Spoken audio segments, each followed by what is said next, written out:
They sealed her family's fate, but she'll rewrite their story.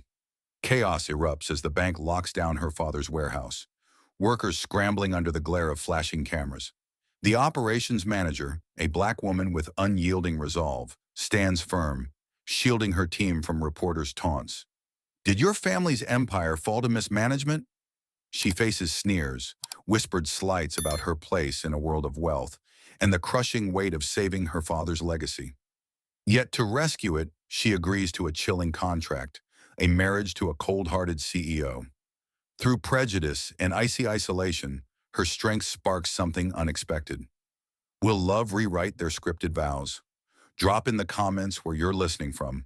We love seeing our stories travel. Hit subscribe for our latest tales and stay to uncover how her courage reshapes everything. Don't miss this journey. The grand ballroom of the Regency Hotel glittered under a cascade of crystal chandeliers, each facet catching the light like a frozen tear. The air buzzed with the murmurs of high society. Men in tailored tuxedos, women in gowns that cost more than most people's homes. At the center of it all stood the bride, radiant in a silk dress that hugged her curves, her dark skin glowing against the ivory fabric. She was the operations manager of her family's crumbling transport empire, now thrust into a spotlight that felt more like a cage. The groom, a man whose sharp jaw and colder eyes marked him as the untouchable CEO of Grant Enterprises, stood beside her. Their marriage, announced to the world as a union of power, was nothing but a contract, a desperate bargain to save her father's legacy from the ashes of financial ruin. The ceremony was a spectacle, orchestrated for the press and the elite who filled the room. Photographers' flashes punctuated the vows, capturing every forced smile. Whispers slithered through the crowd, sharp and venomous. "She's stunning, but does she belong here?" one guest muttered, her lips barely moving behind a champagne flute. Another, a silver-haired financier, leaned toward his companion. "A bold move for Grant, marrying someone from that background." The words stung, each one a reminder of the invisible lines she crossed by standing at this altar. She held her chin high, her gaze steady, but inside her heart pounded with the weight of their judgment. As the officiant declared them husband and wife, the CEO's hand grazed hers, brief, mechanical, devoid of warmth. The kiss that followed was a performance, a fleeting press of lips that sealed their deal before an audience of skeptics.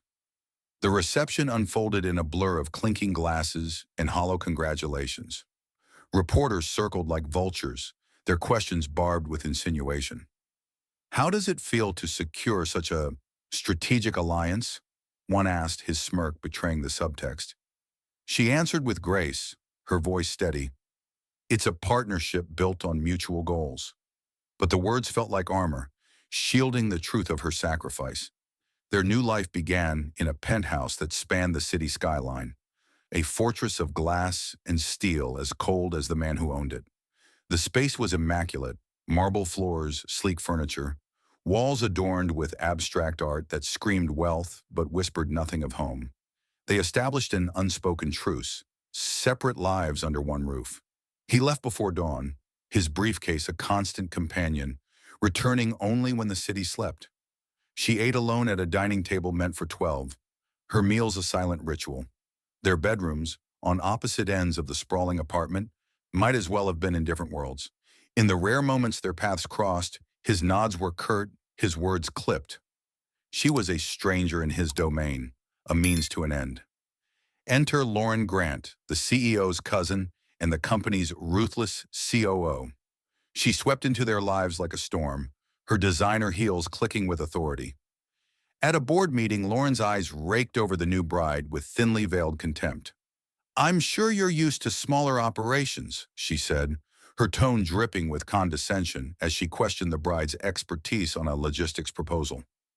The room fell silent, the board members' glances heavy with curiosity. The bride's response was measured, her knowledge of transport routes impeccable. But Lauren's smile never reached her eyes. It was a calculated jab, one that painted the bride as an outsider in a world that prized lineage and privilege. The tension reached its peak at a private cocktail party hosted by Grant Enterprises for key investors.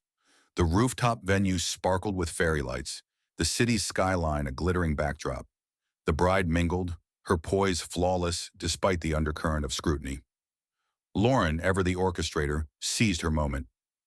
"Ladies and gentlemen," she announced, raising a glass, "let's toast to our newest addition, the contract bride who's captured our CEO's attention." The words landed like a slap, the phrase contract bride drawing stifled laughs and raised eyebrows. A guest emboldened by wine chimed in. "It must take real effort to fit into this circle." The room seemed to close in, the air thick with their amusement. She felt the heat of their gazes, each one a reminder of the barriers she faced, not just as a wife, but as a black woman in their world. She stood taller, her smile unwavering, but her fingers tightened around her glass. "I'm here to build, not to fit in," she said, her voice cutting through the chatter. The guests shifted uncomfortably, some impressed, others dismissive. Lauren's lips curled, a predator scenting weakness. But the bride met her stare without flinching. Later, alone in the penthouse's master bathroom, she faced her reflection in the gilded mirror. Her eyes, fierce and unyielding, held a promise. "This is for you, Dad," she whispered, her voice trembling with resolve. "And for me, I'll show them who I am."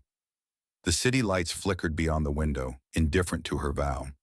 She was a woman caught in a gilded prison, bound by a contract that demanded her dignity as collateral.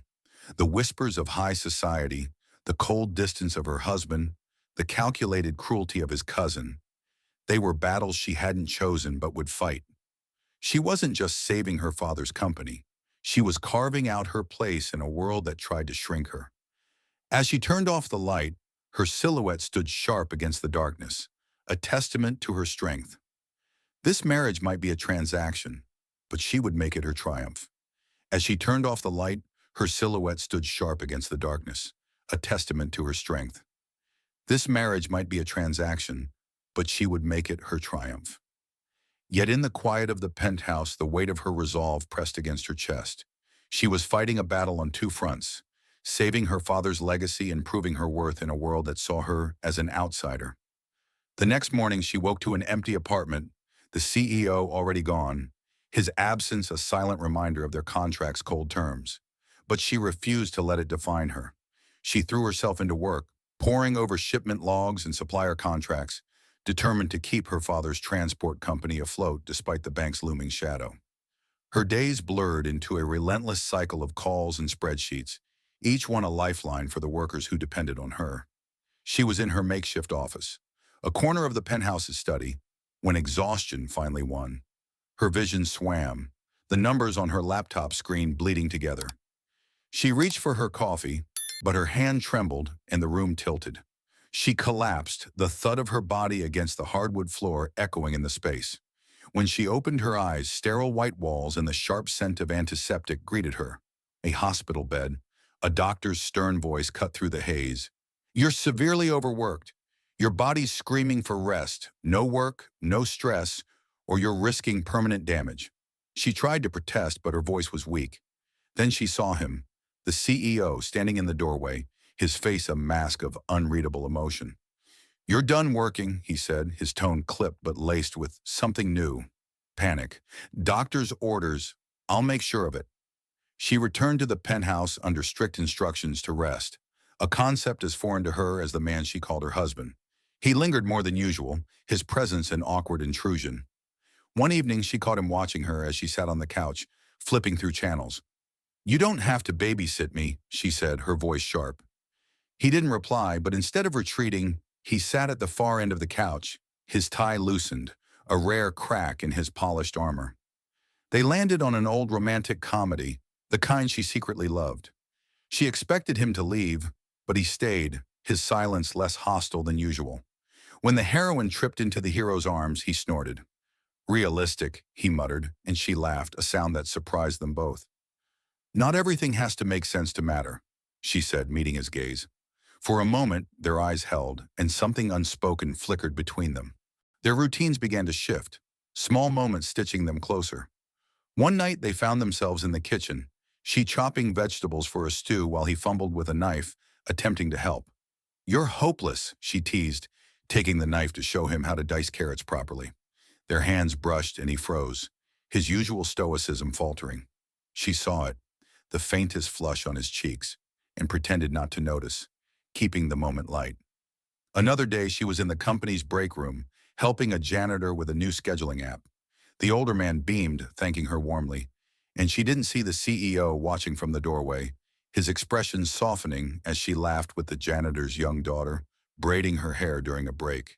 These glimpses of her warmth, her effortless kindness, chipped away at the walls he'd built around himself. The turning point came at a board meeting for Grant Enterprises. She had spent weeks crafting a proposal for a mixed-income housing project, a passion project to support underserved communities. She stood before the board, her voice steady as she outlined the plan. Affordable units alongside market-rate ones, designed to foster inclusion without sacrificing profit. The room was a sea of skeptical faces, their murmurs tinged with doubt. Lauren, the COO, leaned forward, her smile sharp. "This is ambitious," she said, her tone implying folly. "But it's a risky departure from our brand. Perhaps it's better suited for smaller ventures." The jab was clear, a reminder of her perceived place. The board members shifted, some nodding in agreement, their eyes flicking to her as if measuring her worth. She held her ground, her data airtight, her passion undeniable. "This isn't just about profit," she said, her voice rising with conviction. "It's about building something that lasts, something that lifts everyone." The room fell silent, her words hanging heavy. Then unexpectedly, the CEO spoke. "She's right," he said, his voice calm but firm.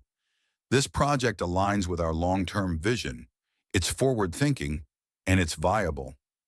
The board turned to him, stunned. Lauren's smile faltered, her eyes narrowing. She hadn't expected his support, and neither had the bride. She glanced at him, searching for an explanation, but he avoided her gaze, focusing on the papers before him. Yet his endorsement was a lifeline, a signal that he saw her as more than a contract. That night, back at the penthouse, the air felt different. She was on the couch, a blanket draped over her knees, the TV glowing with another movie. He joined her, unprompted, sitting closer than before. "Why that project?" he asked, his voice low, almost curious. She hesitated, then spoke. "Because I know what it's like to feel invisible, to have your worth questioned before you even open your mouth. I want to build something that says everyone matters." He didn't respond, but his silence felt different, not cold, but contemplative. As the movie played, he made a wry comment about the predictable plot, and she laughed again, the sound filling the room. For the first time, the penthouse didn't feel like a prison. It felt like a space where something new could grow. Their evenings began to take on a rhythm. Movies, shared meals, moments of quiet connection. He asked about her day, his questions tentative but genuine. She noticed the way his shoulders relaxed when she spoke, the way his rare smiles softened his features. One night, as the credits rolled on a sappy romance, he turned to her. "You really believe in this stuff, don't you?" he asked, gesturing at the screen. She smiled, unapologetic. "I believe in hope," she said, "and in people surprising you when you least expect it." He looked at her then, really looked at her, and for a moment, the weight of their contract seemed to lift. The cracks in his walls were widening, and she was beginning to see the man behind them. The cracks in his walls were widening, and she was beginning to see the man behind them. In that fleeting moment, as their laughter mingled with the glow of the TV screen, the penthouse felt less like a gilded cage and more like a place where two guarded souls could find common ground. She carried that hope into the days that followed, a quiet spark that warmed her even as she navigated the chilly currents of their arranged life. But beneath the surface, something deeper stirred, a truth buried in the CEO's past that would soon unravel everything they'd built. One evening, as rain streaked the penthouse windows, she found him in the study staring at an old photograph he quickly tucked into a drawer. His face was tight, his usual composure fraying at the edges. "What's wrong?" she asked, her voice soft but insistent. He hesitated, his fingers lingering on the drawer's handle. Then in a voice barely above a whisper, he spoke. "When I was 10, my mother left. No warning, no explanation. Just gone." The words carried a weight that filled the room, heavy with a child's pain that had never healed. I thought she didn't want me, he continued, his gaze fixed on the rain, that I wasn't enough to make her stay. She stepped closer, her heart aching for the boy he'd been. You were enough, she said firmly. Sometimes people leave for reasons that have nothing to do with you. He didn't respond, but the vulnerability in his eyes was a crack she hadn't seen before, a glimpse of the man beneath the armor. That moment lingered, a fragile thread connecting them. She noticed him opening up in small ways, sharing a story about a childhood dog, asking her about her favorite book. But the truth about his mother remained a shadow, one she sensed he wasn't ready to face. It wasn't until a tense dinner with his father, Thomas Grant, that the shadow took shape. The older man had invited them to his sprawling estate, a rare gesture that felt more like a summons. The dining room, with its mahogany table and stern portraits, was a museum of the Grant family's legacy. Thomas was cordial but distant, his questions about their marriage polite yet probing. She answered with her usual grace, deflecting the subtle jabs about her unconventional role in the family. But when she excused herself to take a call, she overheard a heated exchange through the half-open door. You never told me why she left, the CEO said, his voice low but sharp. I was a kid, Dad. I deserved to know. Thomas's reply was heavy, burdened with regret. It wasn't that simple, son. Your mother didn't abandon you. She was forced out. She froze, her hand on the doorframe, as Thomas continued. Eleanor took a stand against a project that displaced a black community for one of our developments. The board turned on her, smeared her with lies. The press, they were merciless, twisting her words, questioning her place because of who she was. She left to protect you from the fallout. The CEO's voice cracked. You let me believe she didn't care. For 20 years, I thought she chose to walk away. Thomas's silence was an admission, and she slipped back to the dining room, her mind reeling. The truth wasn't just about a scandal. It was about a woman punished for her principles, her identity weaponized against her. The revelation shattered the CEO. He withdrew, his warmth replaced by a familiar coldness. He buried himself in work, leaving before dawn and returning long after she'd gone to bed. The penthouse, once softened by their shared moments, felt like a battlefield again. She saw the pain in his clipped responses, the way he avoided her gaze. He was rebuilding his walls, brick by brick, as if shielding himself from the truth would erase it. She tried to reach him, leaving notes with his coffee, suggesting a movie, but he deflected, his voice flat. I'm fine, he'd say, but his eyes told a different story. She recognized that pain, the sting of betrayal from those meant to protect you. It mirrored her own battles, against whispers that questioned her worth, against a world that saw her skin before her strength. One night, she found him on the penthouse balcony, the city's lights casting shadows across his face. He was gripping the railing, his knuckles white, as if holding himself together. She didn't ask permission. She stepped beside him, her presence a quiet demand. You can't keep running from this, she said, her voice steady but kind. You're hurting, and shutting me out won't fix it. He turned away, his jaw tight. You don't get it, he said, his voice raw. She was my world, and they took her from me. My own father lied. She took a breath, stepping closer. I get it more than you know. I've spent my life proving I belong in rooms that don't want me. But hiding from the truth? That's not a strength. It's fear. He turned to her, his eyes blazing with a storm of anger and grief. What do you want from me? He demanded. To just feel it? To let it break me? She didn't flinch. Instead, she reached out, her hand resting over his heart, feeling its frantic rhythm through his shirt. I want you to stop pretending you're alone in this, she said, her voice unwavering. I see you, the real you, and I'm not going anywhere. Her words hung in the air, a lifeline he hadn't expected. For a moment, they stood frozen, the city humming below, the weight of their contract dissolving under the truth of her words. Then something broke. He pulled her close, his hands trembling as they framed her face. His kiss was sudden, desperate, a collision of need and vulnerability that stole her breath. It wasn't gentle. It was a storm, raw and unscripted, carrying the weight of everything he'd buried. She kissed him back, her hands curling into his jacket. anchoring them both. When they parted, gasping, his forehead rested against hers, his eyes searching hers for something he'd spent years denying. "I don't know how to do this," he whispered, his voice barely audible. She smiled, her fingers brushing his cheek. "We'll figure it out," she said. "Together." In that moment, the contract that bound them felt irrelevant. This wasn't about business or obligation. It was about two people who had found each other in the ruins of their past. The kiss marked a turning point, a spark that ignited something real. They stood there, wrapped in each other, the city's lights a silent witness to the love that had begun to bloom. She knew the road ahead wouldn't be easy. His pain was deep, her battles ongoing. But for the first time, they weren't facing them alone. The truth about his mother had cracked open his heart, and she was ready to step inside. The truth about his mother had cracked open his heart, and she was ready to step inside. In that kiss, under the city's watchful lights, they had found a fragile promise. A love born not from contracts but from shared vulnerability. She carried that promise like a flame, guarding it through the days that followed, believing they could build something real. But the world they lived in was not kind to fragile things, and a storm was brewing, one that would test the strength of their newfound bond. The first blow came swiftly, disguised as a whisper in the digital age. A grainy video surfaced online, shared by an anonymous account, but amplified by Lauren, the COO, with ruthless precision. The clip, a patchwork of out-of-context moments, painted her as a calculating opportunist.